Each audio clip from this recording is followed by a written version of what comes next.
പ്രിയ പ്രേക്ഷകരെ, ഒരു വാർത്ത വരുന്നു. ഇ.ഡി. അന്വേഷണവുമായി ബന്ധപ്പെട്ട എല്ലാ വാർത്തകൾക്കും മറുപടി നൽകിയതാണെന്ന് മുഹമ്മദ് റിയാസിന്റെ ഫേസ്ബുക്ക് പോസ്റ്റ്.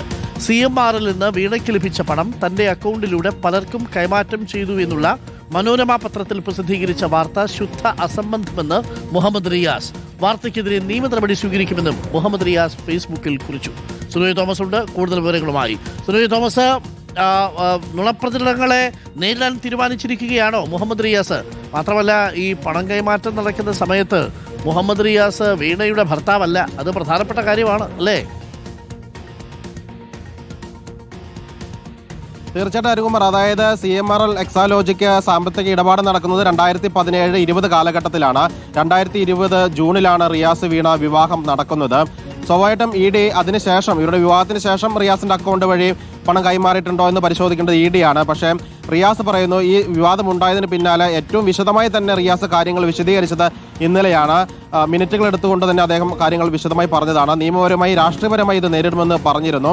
അതായത് ഇന്ന് മനോരമ പത്രത്തിൽ വന്ന 1-ാം പേജിൽ വന്ന വാർത്ത, റിയാസിലേക്കും ചോദ്യമെന എന്ന ഹെഡ്ലൈനോട് കൂടിയാണ് വാർത്ത വന്നത്. അതിൽ പറയുന്നുണ്ട്, ഈ വീണയുടെ അക്കൗണ്ടിൽ നിന്ന്, അതായത് CMRൽ നിന്ന് ലഭിച്ച പണം വീണയുടെ അക്കൗണ്ടിൽ നിന്ന് റിയാസിന്റെ അക്കൗണ്ടിലേക്ക്, അവിടെ നിന്ന് പലരുടെ അക്കൗണ്ടിലേക്കും പോയതായി ED കണ്ടെത്തിയിട്ടുണ്ട്. അതുമായി ബന്ധപ്പെട്ട ഫോൺ മുഖാന്തരം ED 2 തവണ റിയാസിനെ ബന്ധപ്പെട്ടെങ്കിലും തൃപ്തികരമായ മറുപടി നൽകിയിട്ടില്ല എന്നായിരുന്നു വാർത്ത. ആ വാർത്ത പച്ചക്കള്ളമാണ്. അതിനെതിരെ നിയമ നടപടി സ്വീകരിക്കുമെന്നാണ് റിയാസ് പറഞ്ഞിരിക്കുന്നത്. തെറ്റ് ചെയ്തിട്ടില്ല എന്ന ആത്മവിശ്വാസമുള്ളത് കൊണ്ട് തന്നെ നിയമപരമായി നേരിടുമെന്നാണ് റിയാസ് പറഞ്ഞു വെക്കുന്നത്. അതുതന്നെയാണ് അദ്ദേഹം ഇന്നലെ പറയുകയും ചെയ്തിരിക്കുന്നത്. ഏതായാലും നിയമപരമായി രാഷ്ട്രീയപരമായും അത് നേരിടുമെന്ന് പാർട്ടിയും പ്രഖ്യാപിച്ചിട്ടുണ്ട്. ഈ വരുന്ന ഞായറാഴ്ച മുതലക്കുളത്ത് വൈകിട്ട് പാർട്ടിയുടെ സംസ്ഥാന സെക്രട്ടറി തന്നെ പങ്കെടുക്കുന്ന രാഷ്ട്രീയ വിശദീകരണ യോഗം കൂടി CPM നടത്താൻ വേണ്ടി പോവുകയാണ്. അതിനിടയിലാണ് ED തന്നോട് ചോദ്യങ്ങൾ ചോദിച്ചെന്ന വാർത്ത പാടെ റിയാസ് നിഷേധിക്കുകയും അതിനെതിരെ നിയമ നടപടി സ്വീകരിക്കാൻ പോവുകയും ചെയ്യുന്നത്. അരുകുമാർ, ഓക്കെ, താങ്ക് യു. സിനോജാണ് വിവരങ്ങൾ നൽകിയത്. മനോരമ പത്രത്തിലെ വാർത്തയ്ക്കെതിരെ നിയമ നടപടി സ്വീകരിക്കാൻ പോകുന്നു എന്നുള്ളതാണ്.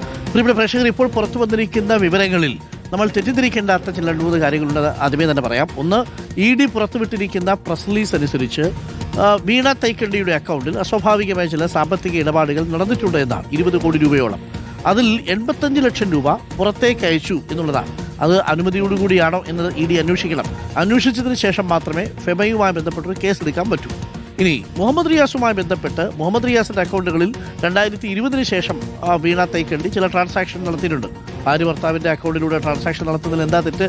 പക്ഷേ പ്രശ്നം എന്താ, 2017-ലോ 18-ലോ 19-ലോ വീണ തൈക്കണ്ടിക്ക് മുഹമ്മദ് റിയാസിന്റെ അക്കൗണ്ടിൽ ട്രാൻസാക്ഷൻ നടത്താൻ കഴിയില്ലെന്ന് മാത്രമല്ല, ആ സമയത്ത് അവർ ഭാര്യ ഭർത്താക്കന്മാർ പോലുമല്ല. അപ്പോൾ ആ സാഹചര്യത്തിൽ നടന്ന പണമിടപാട് മുഹമ്മദ് റിയാസിന്റെ അക്കൗണ്ട് വഴി എന്നൊക്കെ പറഞ്ഞു കഴിഞ്ഞാൽ ആരെങ്കിലും വിശ്വസിക്കൂ? ആരും വിശ്വസിക്കില്ല. അപ്പോൾ കള്ളത്തരങ്ങളൊക്കെ എഴുതി വിടുന്നതിന് കുറച്ചുകൂടിയൊക്കെ ലോജിക്ക് കൂടി ആവാം എന്നുള്ളതാണ്. കാലം ഒന്നും ആലോചിക്കുന്നത് നന്നായിരിക്കും. എപ്പോഴാണ് പണമിടപാട് നടന്നത്, എപ്പോഴാണ് വീണ തൈക്കണ്ടി മുഹമ്മദ് റിയാസും വിവാഹിതരാകുന്നത്, ഇത്തരം കാര്യങ്ങളെക്കുറിച്ചുള്ള ആലോചനകൾ കൂടി നല്ലതാണ്. ഇനി അന്ന് വാങ്ങിയ പണം 5 വർഷത്തിന് ശേഷം മുഹമ്മദ് റിയാസിന്റെ സുഹൃത്തുക്കളുടെ അക്കൗണ്ടുകളിൽ നിക്ഷേപിച്ചു എന്നതാണ് EDയുടെ കണ്ടെത്തലെങ്കിൽ അത് ED തെളിയിക്കേണ്ടി വരും. അതിനകത്ത് യാതൊരു തെറ്റുമില്ല. ED തെളിയിക്കട്ടെ. ED തെളിയിച്ചിട്ട് അതിനകത്ത് പ്രൊസീഡ്സ് ഓഫ് ക്രൈം ഇവരുടെ അക്കൗണ്ടിൽ പാർക്ക് ചെയ്തിട്ടുണ്ട് എന്നതാണ് കണ്ടെത്തുന്നതെങ്കിൽ അതങ്ങനെ.